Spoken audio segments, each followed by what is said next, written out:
Hello friend, नमस्कार, प्रणाम। आप सभी को स्वागत है हमारे इस वीडियो में।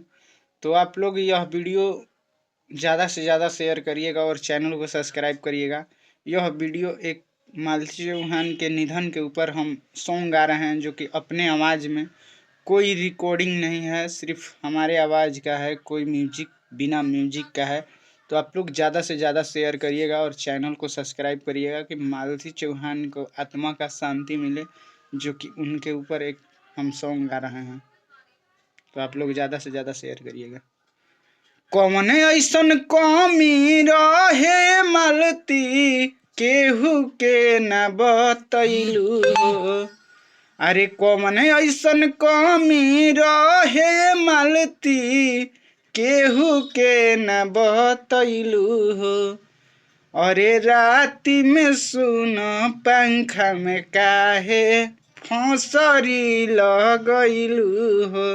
अरे राति में सुन पंखा में काहे फौसरी लगैलू हो। अपन युवराज के सुन ये मालती, बहुते रोवैलू हो। अरे अपन युवराज के सुन ये मालती, बहुते रोवैलू हो। अरे राति में काहे पंखा में सुन फौसरी लगैलू हो। अरे कौन कमी रहे मालती, केहू के न बतैलू हो।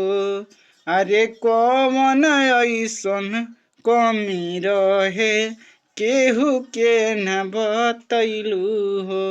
तो आशा नहीं, पूरा विश्वास